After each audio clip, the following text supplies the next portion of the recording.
Tony Mobley.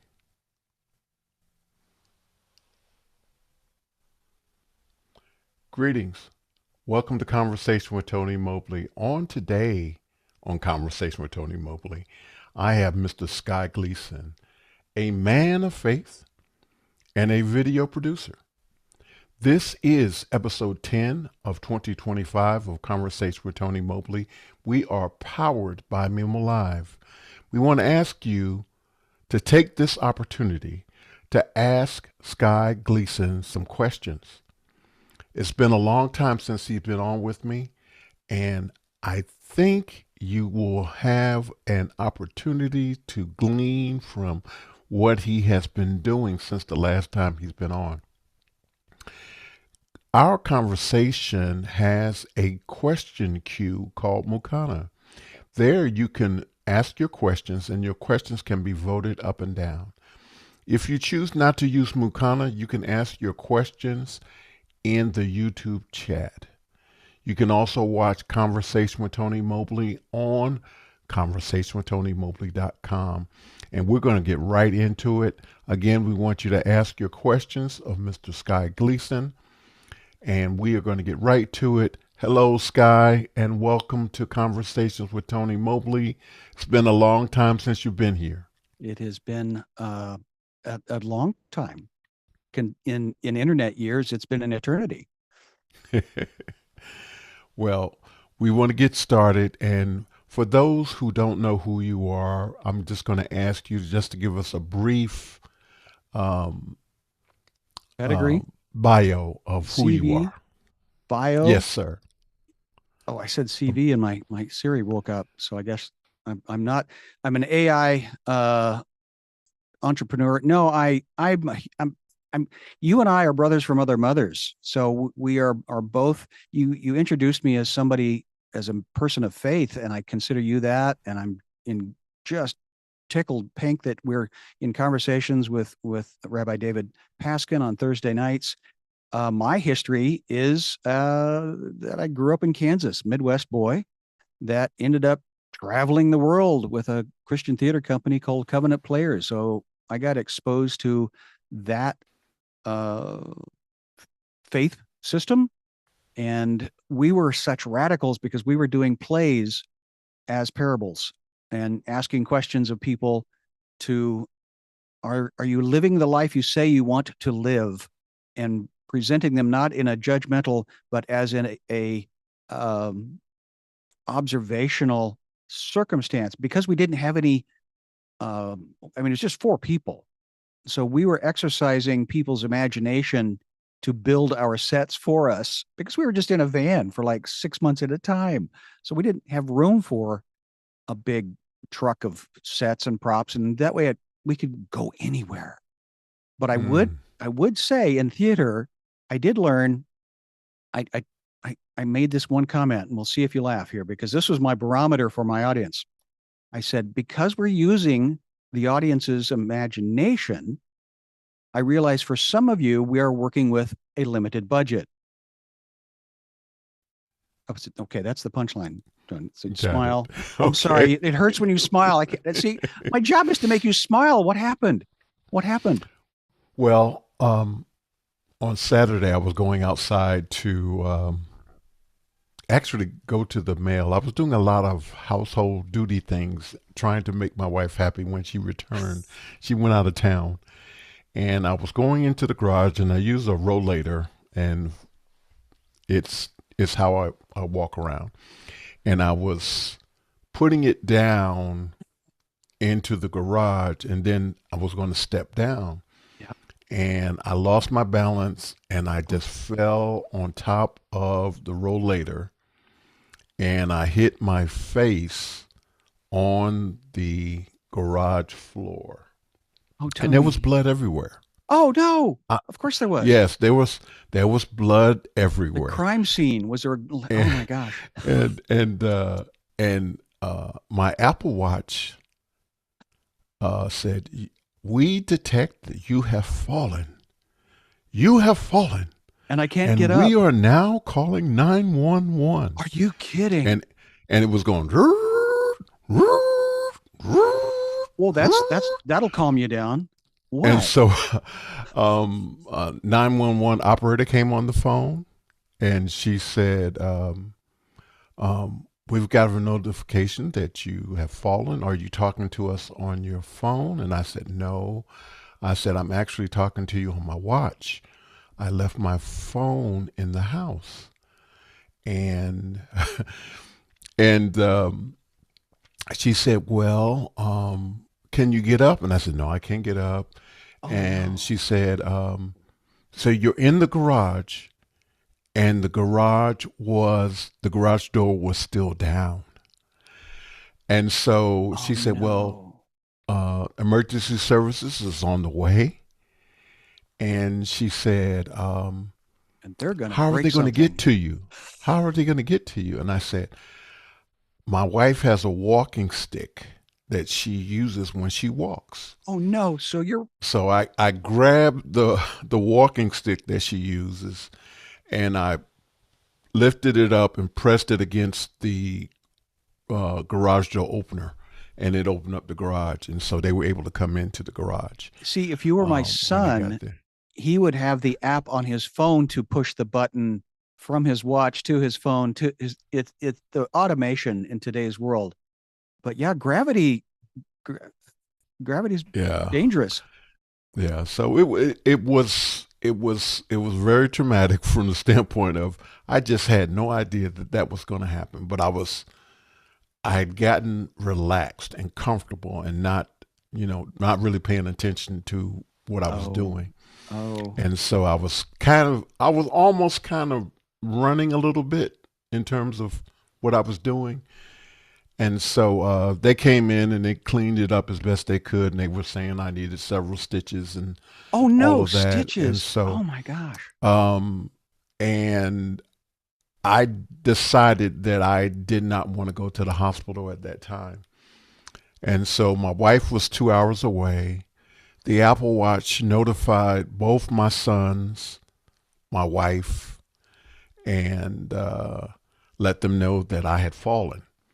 And so I took it upon myself to I took it upon myself to do a promo for Apple the last couple of days in terms of getting on social media with Sure. this face describing what had happened to me on Saturday. And my wife sent me a message. Why would you get on Facebook with your face like that? Okay. Well, And part of the reason that I did it, Sky, is because I recognize that there are probably other yeah. people who may have access to. All you need is a Series 4 Apple Watch, and it does the fall detection. So there are probably And we're up to people like who series have, 10 now. So 4 yeah. So is yeah, so reasonable. the Series 4 is for a lot of people is just on a dresser drawer or in a drawer, is not being used, Yeah, and I'm your wearing my son's as a matter of fact. He's upgraded and now I'm getting my hand-me-downs from him, which is turnabout fair play because I used to hand me down. It worked out. Give forward, it comes back. There you go. right.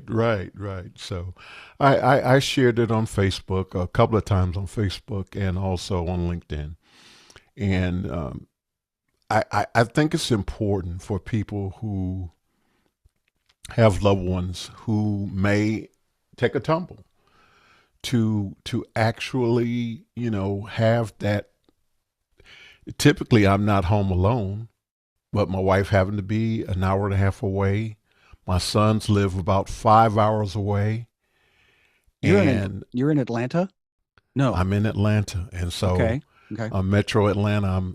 I'm southwest. I'm closer to Alabama than South Carolina. Had friends up in Gainesville, north and west a little bit. Yeah, so that was Now I have friends south of Atlanta. I've got friends everywhere. well.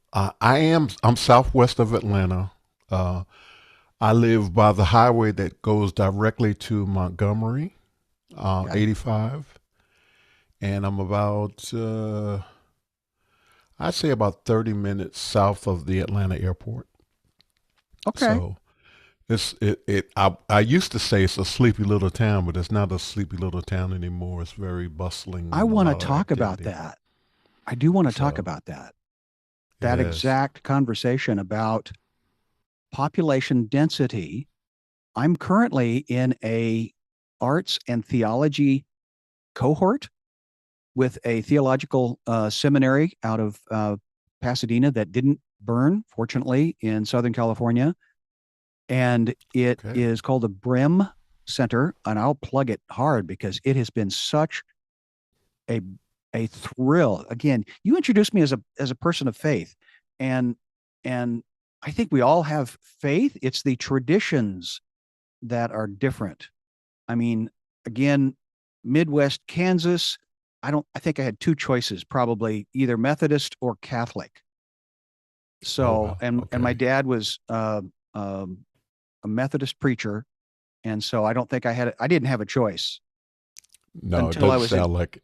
It in doesn't well sound like it. until again I did have a choice as a young adult and did make a choice in a belief system, and then worked in a theater company, as I said, and traveled the world uh, asking the questions of the audience, what do you believe and why?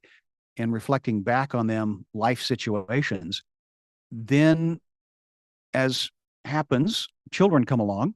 And that's how I, in Southern California, ended up on the Macintosh computer that was the first platform of non-linear video editing.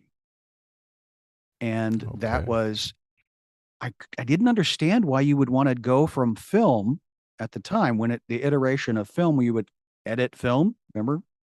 Well, Hmm. they digitized that, put it into a computer, we would edit it, and then they would take that back to a film and then make the film, then they would make the reels and send the reel in that iteration of transportation of a distribution of film. And I could not understand why they're adding an entire process in the middle. I mean, I was making a living and needed to with young children now, but they said, well, it's because they want control. And Avid was one of the manufacturers, had a beautiful campaign that stated, change your mind without losing it. Wow. And that, you know, makes for good marketing, but it was the reason you could continue to modify, which also became a problem and why Spielberg, until just recently, continued to shoot to the edit, which meant he knew what the story was when he was aiming the camera. And if story is priority, then, and you're good at it, you can do that and save a lot of time and money and energy rather than what happens now is because digital is cheap, hours and hours and hours of footage that might be a story, but you have to make it into to something, and usually it's not as good as a storyteller's story. So that's my mantra. That's one of my soapboxes I'll stand on. Story first. So did you move to did you have you moved from Avid to Final Cut or We something else well or historically, again, Avid was what was in the machine of Los Angeles cranking out the video sausages. That was one of the first tools that was very collaborative, working from the audio to the video to the color to the distribution. It was all pioneered when I got into it in 94. Yeah, 90, late 90s, 98, 94, something like that.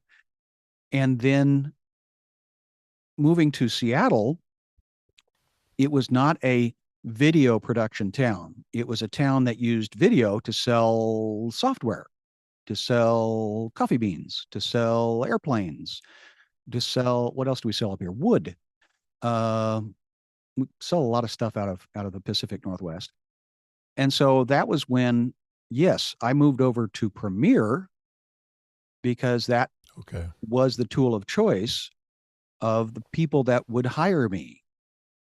Now, Final Cut, I know our mutual acquaintance Chris makes a living using that tool, and that's great. And it is an amazing tool, but he is a shop in and of himself. I was working in a factory setting, sort of, where somebody else would do the audio, somebody else would do the color. I would take the video and glue this image next to that image and find the story.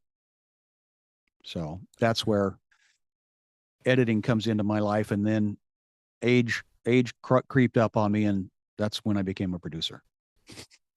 Because Okay. everybody has a editing tool in their phone now. So my my talent is experience, but the value is, everybody can do that. I'm like, well, okay, Well, let's talk about being a producer.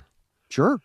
Um, for me, Matt in the Kitchen is sort Aha. of the paramount to how I know you in terms Yeah. of the interaction and that kind of thing.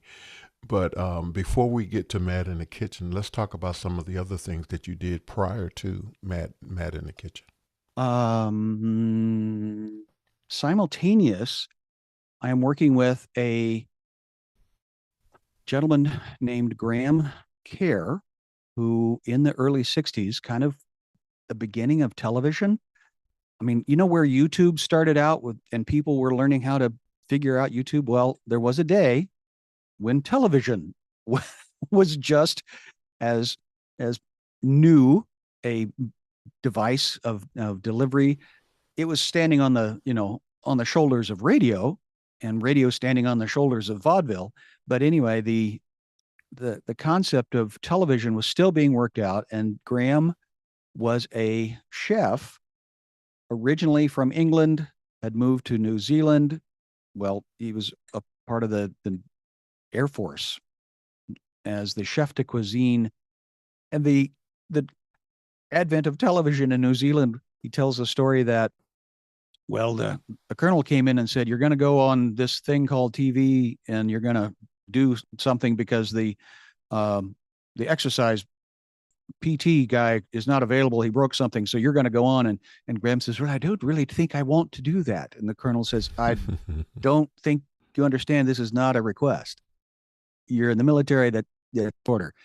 So this long, tall, gangly, he didn't ever call himself a chef, but he was the head of the whole cooking institution of the New Zealand Air Force. Went on and taught about cooking eggs at the edge of the reader's desk for the weather in New Zealand in the late, mid, early 50s, 1950s. And he said, and we had a 98 share. What does that mean? He says, well, of the 50 televisions in New Zealand, we were on all of them. So I'm now still continuing the process of making a fascinating story about a fascinating man that was in contemporary with Julia Childs as somebody that was doing a TV show about cooking, and his personality is a thing of legend if you know him, and if you don't, hopefully our film will come out in the next few years. And Galloping Upstream is a working title, but we'll see where and how we get it distributed in the next few years. Well, speaking of the documentary, we have a question. Cloud Lopez Waterman from Providence, Rhode Island wants to know, Yes. can you update us on the documentary? I am in the funding stage for one, and I am in awe of how far you have come with yours. Here's the ignorance is bliss response. And I love Talalik's energy and passion, and I know that it's going to go far. I believe in what he's going to be able to do. Funding, however, what I realized was coming from Los Angeles, as I say, a machine, being a part of a cog in the machine, we would make shows that would fit into a specific spot, into a specific audience. And it was very difficult to do something creative because that's not what would sell soap, so to speak, because the Food Network knows who their audience is. The A&E network knew who their audience was. And again, when they're selling advertising, they want to keep the audience, tell the manufacturer, we have this many eyeballs. If you put your ads on our thing, we will get you your audience at this age demographic. And so that's where, because we don't have distribution yet, we have the luxury of letting the story tell us what it wants to be. So in that sense, we are making art. Now, our self Mm. mandate is also has to be entertaining and interesting. And in any good art form, it's got to be have a beginning, middle, and an end. And so we have that because in Graham's 86-year-old life, his wife had recently passed. He lived 50 miles away from where I was. A local director in Seattle also wanted to interview Graham. So for an entire year, we have now 36 hours of Graham's life's story based on his book. So that's the sequence of events. Editing all of that down has taken a long time. Finding the B-roll is taking a longer time. And this is where we're starting to also need funding. So I will be coming to Tlaloc to ask him questions because we used the tools we had with the time that we had. We are not currently beholding to anybody other than ourselves to get this done. And Graham did call and said, "Do you think you'll do this before I die?" It's like, well, we sure hope so. But last year, I have to tell you this part. He calls me. This is almost a year ago exactly. I think I know why we don't have our film finished yet. I said, "What? Why? Why's that, Graham?" Well, we don't have an ending. He's British, so this is my best British accent. Not nearly as fun as his, but anyway. Uh, and he says, "We don't have an ending." And so I'm thinking, "Oh dear, this is not good." And he says, "Oh, no, no, no. I I think we have an ending now. I have an ending for you." "What's that, Graham?" "I'm getting married." It's like, "What? You're 91." "Well, I'm robbing the cradle. She's 87." So I don't know if it's our ending yet, but it again continues to help just be the "are you kidding me" spice of a life's story well lived. And that's my Wow. responsibility, is to capture those moments, consolidate all of this. We also have the 46 hours of the Galloping Gourmet digitized from the Food Network that owns it. And so we have some amazing content, but again, 90 minutes in a consumption now. I don't know, what TV shows do you watch, Tony? What TV shows do I watch? I just Yeah, finished Paradise on Hulu, which I thought was fantastic. I will challenge Uh, you technically to count between edits. Edit is a one scene, or not a scene, sorry, one video camera angle to another video camera angle. That's an edit. And I will bet you will not be able to count to 5 before the camera will shift. okay. Now that means we have now been conditioned as a society that we have to see something every 3 to 5 seconds to keep our attention.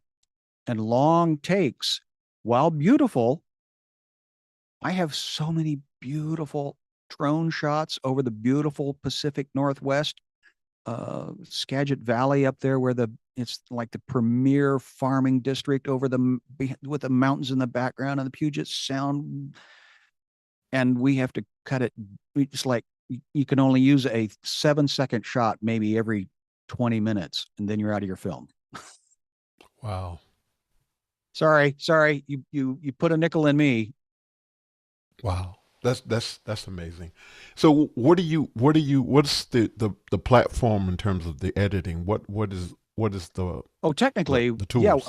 I chose Premiere, Adobe Premiere at the time. Again, this is 5 years ago, because that was the tool also that my director knew how to use, and this was long before collaborative cloud-based editorial. So I had storage in his location, storage in my location. We also partnered with an editor down in Olympia, Washington State, and he drove the Premiere, bus, as I call it. And so that was the platform, because again, when you go to the restaurant, you you don't care about what label or the manufacturer of the knife. You don't care about who made the stove. You don't care about the pot or the pan that the chef chose. You care about what tastes good to you. So Absolutely. so while I am a fanboy of of many tools, and I've made a living promoting these tools and using these tools, story is the one constant thing that has been around since humans began and will outlive any piece of hardware or software. So I'd be happy to tell you my tools, but I'm not here to promote them anymore. I'm really stuck on story. Let's talk about what you've been doing since the last time you were on Conversation with Tony Mobley. And Sure. by that I mean the projects that you've been working on, the things you've been doing. Because I know you've Lot been very busy.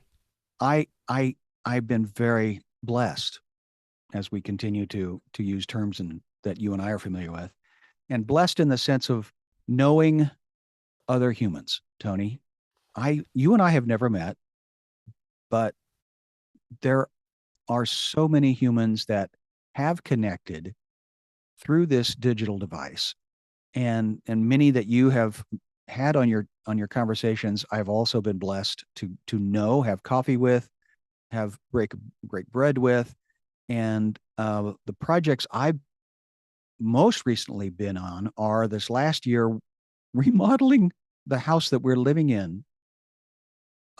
A year ago, my mother-in-law was diagnosed with ALS, whom we live with, and so it was determined that okay, here's a really okay. I'm going to say this, and people, you're going to get so much hate mail. Maybe not. A year ago, when she was diagnosed, I had to take a breath, talk to my wife, and said, okay, so where do you want to die? Now that's the hard question, because what I'm really asking is, and I need you to smile. I need you to smile. You smile? I don't know. It hurts. It hurts when you smile. I shouldn't do that. And what I'm asking is, where do you want to live? Right. And you and I have had physical maladies, physical ailments, physical things that both of us, Tony, should be dead, Right. but we're not. Right. But we're not. I've had a brain tumor. You've had issues. You continue to heal and get stronger. And so if we're not dead, then where do you want to live? And we are Yeah. blessed. Again, I recognize the responsibility of where we live in the world, the time that we live in the world. I've participated in disaster recovery. I've been in slums in different parts of the world that those people are doing the best they can with what they have. So I have to be a good steward of what I have. And so the choice was to stay here in Seattle, but it required reconditioning, remodeling, because people with ALS slowly start losing their extremities and their functionality. And so we are now continuing the remodeling process and partnering with other people in this house here in Seattle. to help give us all a place to live with the best quality of life. That was the second question I had to ask. At Absolutely. what quality of life do you want to live? I've lived with nothing and I've lived with plenty. And when we moved from one location in the house to another part of the house, I had to purge because I didn't realize how much crap collects stuff and Amazon. Oh, anyway, so that's one project the last year has been. Prior to that, been doing a lot of live uh, production. Been very fortunate to work with a company out of San Francisco. Also, our mutual acquaintance Jeff, 1F Jeff, got to do some tennis work with them in San Diego and Del Rey in Florida. So that that's a fun dynamic teamwork processes again, and again creative in using the tools, telling the story. It just may be very fast and a yellow ball bouncing around. Was that the first time you worked in a trailer situation with Jeff? Um, what was that That was like? that was that's a hoot. I mean, Jeff is such a he runs a tight ship. He runs a professional experience, and but he knows what he needs, and he's always pushing the envelope to newer technologies, but not too far that he risks producing what his client has paid him to get. So that's been a joy, and he's got a good solid crew of people that are also in the industry, have been in the industry, and to your to your point of not just because you have a camera doesn't make you a director of photography. The the example I have is in when Graham was cooking up in Ottawa, Ontario, Canada. This was early days TV, big giant machines that had a lens on it. They were trying to follow this man jumping around with food and flames and all that stuff. Well, he tells me the story. They ended up having to go get the camera people from the hockey rink because they knew how to move the camera fast. I remember watching. I remember watching, and he was a person that moved around quite a bit. So, yeah, that makes sense. Yeah. Can you talk about some additional projects that you're looking forward to? Uh, well, my focus is to, as I said, get this house wrapped up. And again, you and I have also iterated because we've had to. I think the fallacy is that one thing is all you'll ever be doing in your life, and you and I are old enough to realize that things change, but Absolutely. humanity continues to be the same and needs to be loved. And that's my you, you saddle me with this, you man of faith. I don't know, it seems it should have more reverb. Man of faith. I don't know what that means. But the the project I'm working on now is this Fuller uh, Theological Seminary, theology and art. And what's fun is it does start with Genesis, as in the Bible, as in the origin story, and of working with a creator, and that that creator created something from nothing and then gave it to us to come alongside and create with that creator. And so this is a journey I'm on for about 5 months with a cohort from around the world. So it's fun to participate with like-minded uh, sojourners, people that are on a journey. And so uh, I'm in that process. Well, that's where I I'm in the chapter now where Have you ever taken a Myers-Briggs test, Tony? I Personality? no, no, I haven't. Not that I remember. I may have, but I don't Do you remember know what taking those are?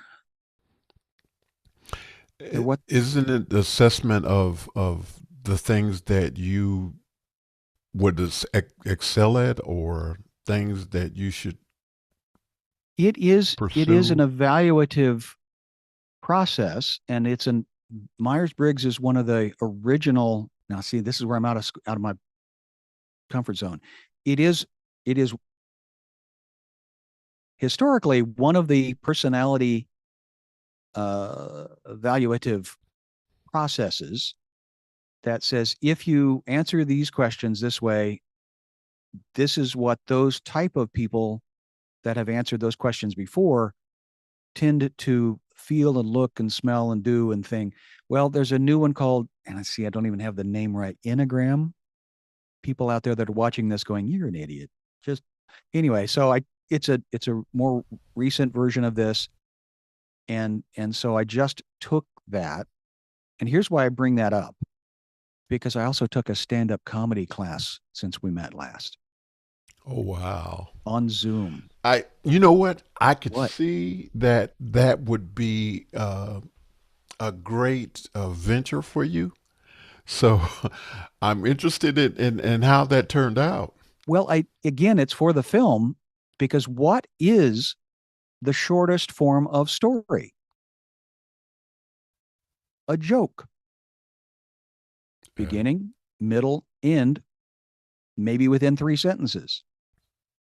And when you're trying to whittle down 80, 90 hours of content into a 84 to 90-minute package, that's what you need is something that's going to resonate with your audience in the most concise and practical means possible. Kind of like your sermons on Sunday.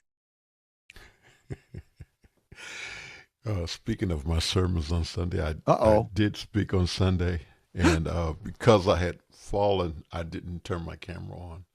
Oh, And I listened to the sermon, and I thought, I'm not going to. I'm going to put it on YouTube. We typically put the sermons on YouTube. I did put it on YouTube, but I made it private so that um, if you ask me if you want to hear this, because I have from time to time I have people that ask me, what did you preach about? Send me the sermon or send me the link. So it's on YouTube, but you can't access it unless I send you the link. So that was that was that was a choice that I made based on good. my conversation with the leadership. So, Well, but I remember when you first started. Now, how many hundreds of conversations have you had now, Tony? Do you know?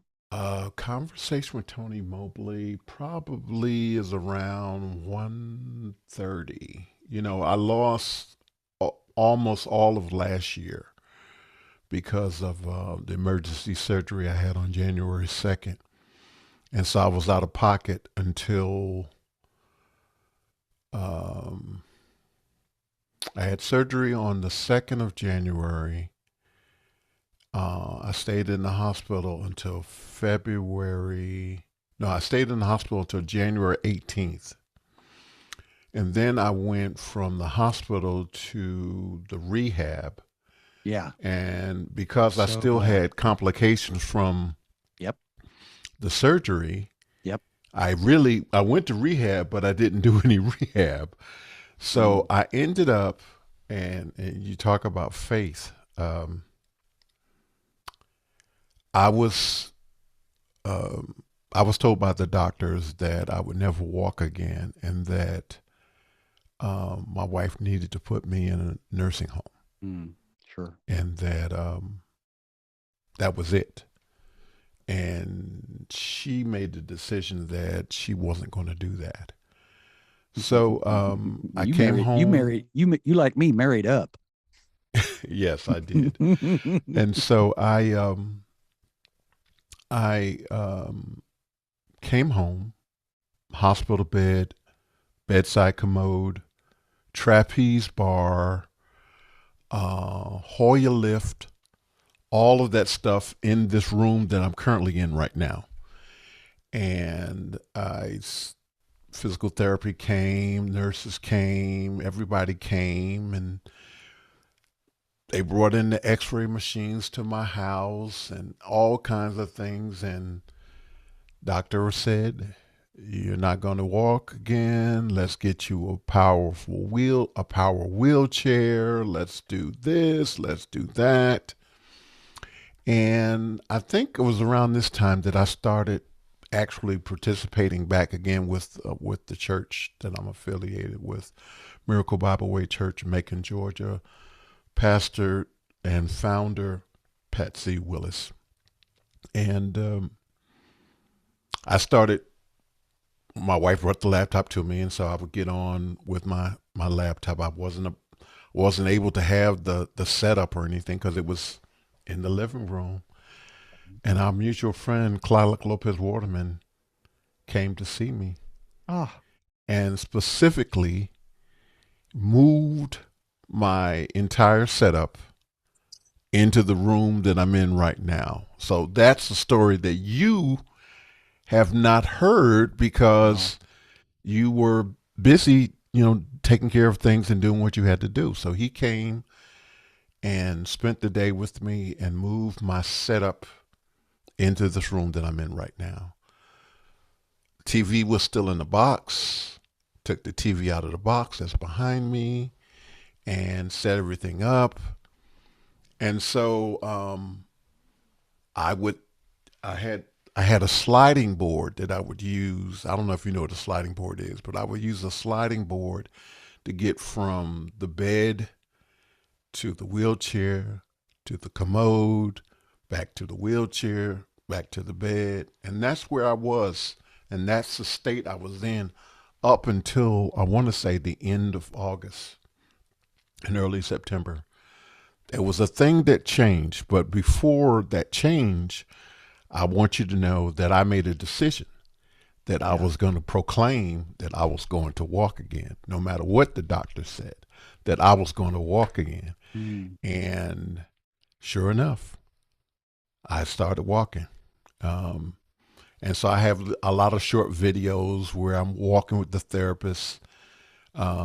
It's a long story, but I ended up with a whole new set of therapists Oh, that then we made a lot of progress. And um, so I've been bouncing around since probably the latter part of last year. I started moving around, and now I'm driving, taking my whoa. wife out at least twice a week, and we're empty nesters, and we're just Yeah. doing a lot of different things, and so my faith definitely kicked in, and but aside from this incident that I just had this past Saturday, I have been doing extremely well, and we've had 10 actual broadcasts in this much in the year. So in 2025, we've had 10 episodes. But I want to give you an opportunity to talk a little bit about your brother, since you shared that with me before the show today, and we're definitely sorry for your loss, and anything that you would like to share in regards to losing your brother. Well, yeah, that reality that you and I live in a world, in a location, in a time that science, medicine, experience, knowledge is a miracle that not all of the world has. And consequently, that my brother, who had a prostate cancer 10 years ago, was still alive was also, again, a miracle. Until yesterday, I got a call that he had been brought into the hospital. His wife told his daughter that she might want to come visit him. They came and visited in Newton, Kansas, in the hospital, and he said, "Yeah, I'm a little tired. I think I'm just going to take a nap." And so they stepped out, and at that point, he passed at 85. He um, and I spent the day in reflection. Again, I told you of my journey with the artists and theologians. I spent this last year looking at what is the quality of life. So where my headspace is at, I'd like to offer up a just a little memorial, if you don't mind. Absolutely. Okay, I'm going to try to share. Ugh, this may not be pretty. Is that a thing? Can that be used? Yes, we can see it. Okay. The Gleason brothers. Being 17 years older than me, I feel Monty took me on as a kid brother project. Monty bought my first bike, complete with the 1970s banana seat and ape hanger handlebars. Hmm. I've been told Monty and my brother in law, Larry, assembled my Santa presents that were found under the Christmas tree, pre played with when I would come down in my pajamas. Monty got me as a young boy into the Little League baseball team sponsored by the airplane company that he worked for. What I remember most, though, isn't the cool baseball hat and the uniforms that I got to wear, but or maybe even the team watermelon speed sitting contest after the games. But there was one time when coming home from a game, he said, let's practice. And there in the parsonage in Wichita, Kansas, he didn't just toss me the ball, he drilled me. Ground balls, Mm. pop flies. He threw it and threw it and threw it again. And he kept them coming and encouraged me to keep trying, keep chasing the ball, keep reaching. And that was not hard work at all. That was hard love. Absolutely. And it stuck with me for years. After Monty got back from the military service, I got to hang out with my big brother at his work in a retail electronics store there in Wichita. And there was an overcold fridge in the employee break room. And we were both really surprised to find out that alcohol goes to the top of an overcold fridge.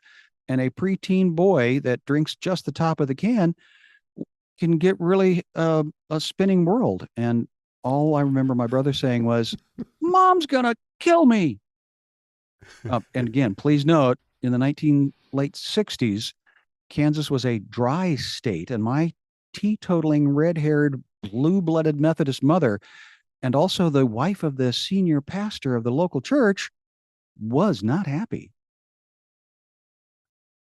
By the time my brother was 30, he was, well, had a hairstyle the same as my dad, bald, and, completely nothing on top with a little halo of hair around the outsides. And I refer to it as the Midwest preacher's halo. But I do Hmm. remember Monty staring and shaking his head, looking at me that had a full head of hair, as you can see on that picture, and still do. And then it took me till I was in my 40s till I finally understood what he meant when he said, "You're the mailman's child."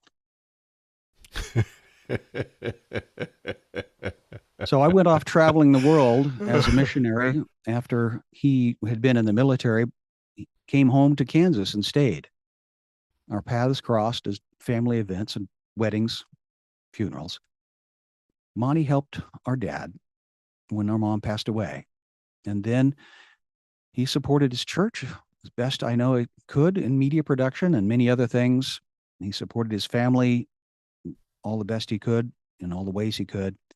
He continued to be the patriarch of the Kansas clan of Gleasons after our dad passed away. There was one visit, though, that I do remember where we had both been in a large group of people. And I think it might have been at Mom's funeral. And afterwards, he looked at me and says, "You know, you don't know a stranger." And I think it was an affirmation, but what it was for me was a blessing. And that statement has stuck with me. You don't know a stranger, do you? Maybe our family I legacy can see is that. I maybe can our see family that, Scott. family. I've got one more sentence here. One maybe our family legacy is that there are no strangers, just friends we haven't met yet. Brother Monty, don't be a stranger. Be a Thank friend. you, Scott, for sharing that. Yeah. Welcome. Thank you. Um,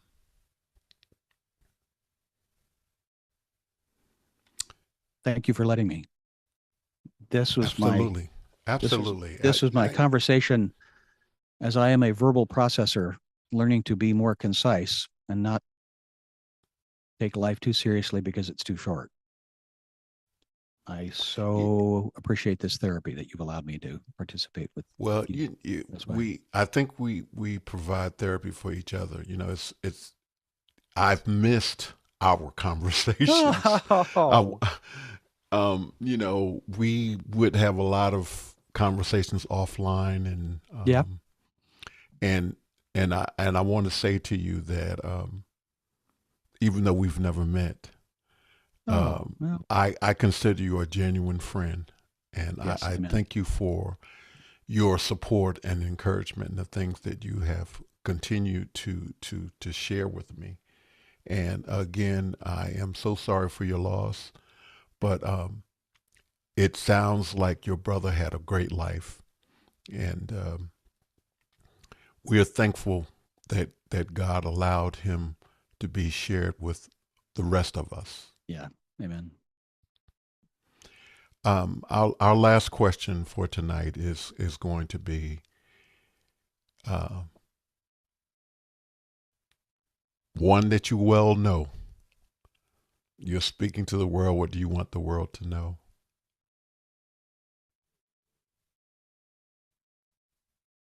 Hold strong beliefs loosely. That's the one that comes to mind. I have many, as our mutual acquaintance Mickey McAchore says, I only get 3 quotes on Sunday morning because I used to quote all of the people that I admired, I was learning from, and it got to the point on office hours where we met um, that I would overquote, and so I was put on a restricted diet of three a session, and in the spirit of this moment, this time in history, this life that we are seeking to live and love as best we can with the tools that we have in meeting the needs that are presented before us.